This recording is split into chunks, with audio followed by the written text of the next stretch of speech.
आज हम आपको तमाम अलग अलग तस्वीरें दिखा रहे हैं, लेकिन भारत के पड़ोसी मुल्क नेपाल में जारी उस आक्रोश को हम अब आपको दिखाएंगे। वो तस्वीरें जो कैमरे में कैद हुई हैं, जो रोंगटे खड़े कर देने वाली हैं। दरअसल गोरखा भूमि में सत्ता के खिलाफ ऐसा विद्रोह हुआ जिसने पूरे नेपाल को सुलगा दिया। संसद फूंक दी गई, राष्ट्रपति भवन, पीएम हाउस को आग के हवाले किया गया। हालात इतने भयावह हो गए कि पीएम ओली को इस्तीफा देकर भागना पड़ा। तो चलिए आज इस बुलेटिन में नेपाल कांड का पूरा सच आपको बताते हैं। जब किसी मुल्क में आक्रोश भड़कता तो फिर क्या होता? संसद को आग के हवाले कर दिया जाता, सत्ताधीशों के घरों को फूंक दिया जाता, सरकारी दफ्तरों में आगजनी और तोड़फोड़ की जाती और देखते ही देखते उस मुल्क का कोना कोना सुलगने लगता। काले धुएं का गुबार वहां की आबो हवा को अपनी आगोश में ले लेता है। बीते 2 दिनों से गोरखालैंड यानी नेपाल धधक रहा है। लाखों युवा सड़कों पर उतरे हैं और लगातार हो रहे हिंसक प्रदर्शन से हालात बेहद भयावह हो चुके हैं। दरअसल नेपाल में जनजी आंदोलन ने न सिर्फ वहां की सियासी जमीन को हिलाया है, बल्कि तख्ता पलट का आगाज भी कर दिया। क्योंकि जनजी आंदोलन के चलते नेपाल के प्रधानमंत्री केपी शर्मा ओली इस्तीफा दे चुके हैं। ओली के निजी आवास में तोड़फोड़ और आगजनी की गई है। ओली को सेना हेलीकॉप्टर से अज्ञात स्थान पर ले गई है। खबर है कि केपी शर्मा ओली नेपाल भी छोड़ सकते हैं। वहीं राष्ट्रपति और गृह मंत्री के घरों को फूंक दिया गया है। संसद और सुप्रीम कोर्ट पर प्रदर्शनकारियों का कब्जा हो चुका है। अब ये विजुअल आपको दिखा रहा हूं मैं, ये गौशाला का विजुअल है। आप देख लीजिए जो हालात है यहाँ पर। यहाँ प्रहरी कार्यालय में आग लगाया हुआ है और सारे यूथ सड़कों पर यहाँ पर मौजूद हैं। नेपाल के अलग अलग शहरों में पुलिस और सेना के साथ झड़प में दर्जनों लोगों की मौत हो चुकी है, जबकि घायलों की तादाद सैकड़ों में। बता दें कि ज्यादातर प्रदर्शनकारियों की उम्र 28 साल से कम है, जो स्कूल कॉलेज की यूनिफॉर्म में दिखाई दे रहे थे और भ्रष्टाचार बंद करो, सोशल मीडिया नहीं जैसे नारे लगा रहे थे। हालांकि ओली के इस्तीफे के बाद हालात थोड़े बहुत सामान्य जरूर हुए हैं, मगर अभी भी नेपाल के कई इलाकों में आगजनी, तोड़फोड़ और बवाल जारी है और गोरखालैंड में मचे इस गदर ने हर किसी को सन्न कर दिया।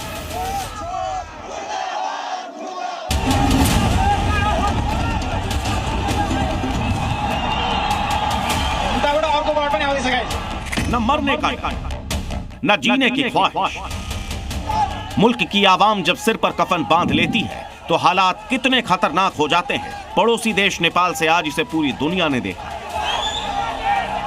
सामने हथियार थामे नेपाल की पूरी फोर्स खड़ी थी और उसके ठीक सामने जान देने को तैयार खड़ा है एक शख्स। लेकिन यह शख्स डरने के बजाय डरा रहा है। नेपाली सुरक्षा बलों को धमका रहा है, मानो मौत का डर मन से काफूर हो गया। लेकिन नेपाल में बेकाबू सिर्फ एक युवक नहीं था। सड़क पर आक्रोशित युवाओं का पूरा सैलाब उमड़ पड़ा। गुस्से की आग इतनी कि सुरक्षा बलों को ही अपनी जान बचाकर भागना पड़ा। कई जगह तो भीड़ को काबू करने आई फोर्स गाड़ियों से उतर तक नहीं। राजधानी काठमांडू में सबसे खौफनाक तस्वीर तब दिखी जब गुस्साई भीड़ ने सुरक्षा बलों से हथियार लूट लिए। सुरक्षा बलों के सामने ही उनके हथियार हवा में लहराने लगे। इसके अलावा कुछ प्रदर्शनकारी काठमांडू के सिंह दरबार तक भी पहुंच गए और गार्ड्स के हाथों से उनकी बंदूकें छीन ली। सिंह दरबार नेपाली सरकार की सबसे संवेदनशील जगह मानी जाती है। यहाँ से पीएम हाउस समेत कई मंत्रालय चलाए जाते हैं, मगर हथियारों की नोक पर प्रदर्शनकारियों ने इस पर भी कब्जा कर लिया। नेपाल कम्युनिस्ट पार्टी के दफ्तर में हुई आगजनी के बाद प्रदर्शनकारी छत पर चढ़ गए और पार्टी के झंडे को उखाड़ फेंका। होना तो ये चाहिए था कि मौके पर मौजूद सुरक्षा बल इन्हें रोकने की कोशिश करते, मगर गुस्साई भीड़ के आगे सुरक्षा बल भी छत पर छिपकर अपनी जान बचाते नजर आए। नेपाल में सबसे चौंकाने वाली तस्वीर तब देखने को मिली जब एक प्रदर्शनकारी सेना के ट्रक के सामने लेट गए, जैसे उनके दिल में मरने का खौफ बाकी न रह गया। इस तस्वीर के सामने आते ही साल 1989 में चीन की वो तस्वीर पूरी दुनिया में वायरल हो गई, जिसमें चीन की कम्युनिस्ट सरकार ने लोकतंत्र की मांग करने वाले छात्रों पर टैंक चला दिए थे, जिससे कई छात्र कुचल दिए गए थे।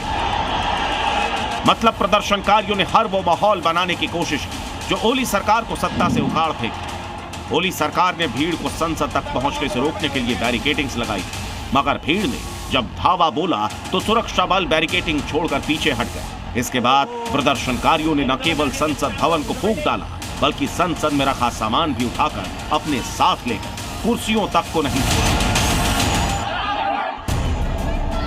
आसमान में उड़ते इन नोटों को नेपाली सरकार के करप्शन का सबूत बताया गया। नेपाली ऊर्जा मंत्री दीपक खड़का के घर से बरामद इन नोटों को पूरी दुनिया ने देखा, जिसके बाद चुन चुन कर नेपाली सरकार में मंत्री और करप्ट अधिकारियों को निशाना बनाया जाने लगा। भीड़ इस कदर भड़की हुई थी कि उसने नेपाल के वित्त मंत्री को बीच सड़क पर ही पीट दिया। आरोप है कि नेपाल सरकार के करप्शन में वित्त मंत्री की सबसे बड़ी भूमिका थी, लिहाजा उन्हें दौड़ा दौड़ा कर पीटा गया।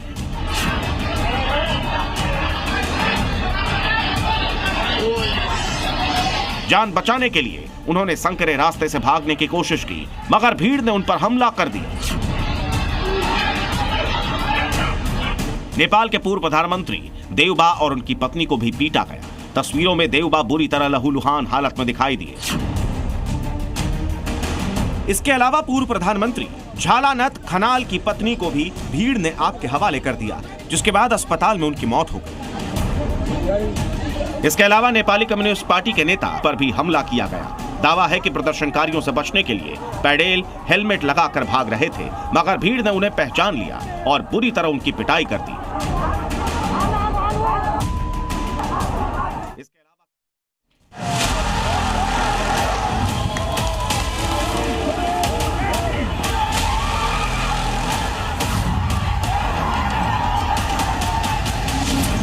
जिस जेनजी आंदोलन ने नेपाल में सियासी उथल-पुथल मचा दी, जिस जेनजी आंदोलन ने ओली का सिंहासन हिला दिया, जिस जेनजी आंदोलन के चलते नेपाल के सत्ताधीश देश छोड़ने के लिए मजबूर हो रहे हैं, उसी जेनजी आंदोलन के बीच एक चेहरा हर किसी के सामने उभर कर आ रहा है, और वो है बालेन्द्र शाह, जिन्हें नेपाल की आवाम बालेन शाह के नाम से जानती है।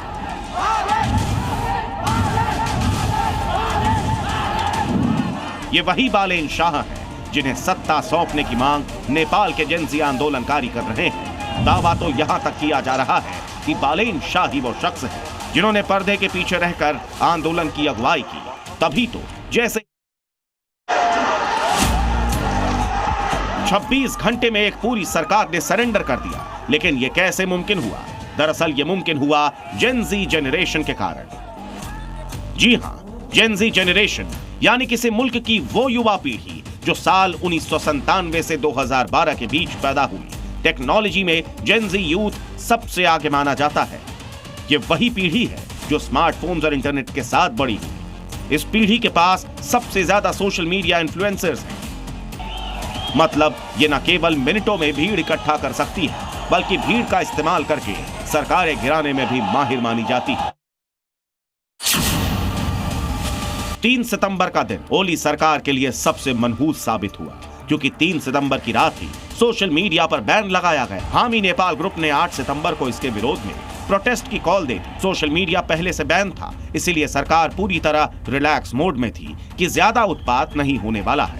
मगर जेनजी की तैयारी ओली सरकार की सोच से कहीं ज्यादा बड़ी निकली।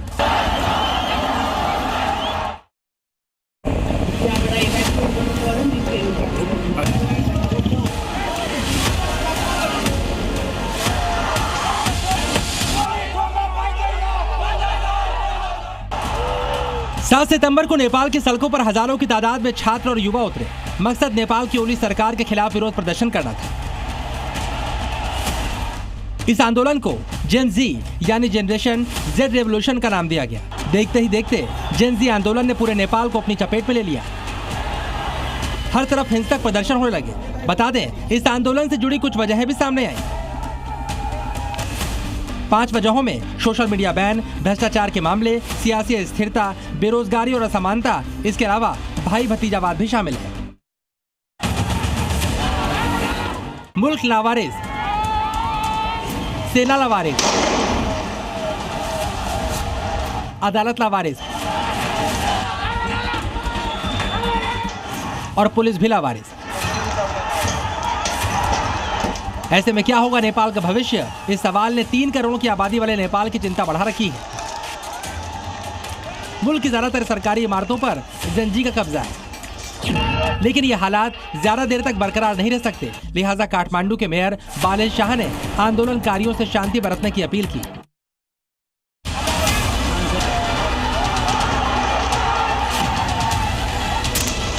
नेपाल में जेनजी आंदोलन ने बड़ा सियासी संकट पैदा कर दिया है। आंदोलनकारियों का हिंसक रूप हर किसी को डरा रहा है। मगर ये कोई पहला मौका नहीं है जब गोरखालैंड ने इस तरह के आक्रोश को झेला हो। ये कोई पहला मौका नहीं है जब नेपाल की सड़कों पर आंदोलनकारियों का हुजूम उतरा हो। 3.5 दशक पहले कुछ इसी तरह नेपाल की सड़कों पर इसी तरह आगजनी तोड़फोड़ और बवाल हुआ था, जिसकी वजह से नेपाल के राजा को गद्दी तक छोड़नी पड़ गई थी। निरंकुश राजशाही को समाप्त करना पड़ा था। जेनजी आंदोलन की तरह साल 1990 में नेपाल का पहला जन आंदोलन हुआ।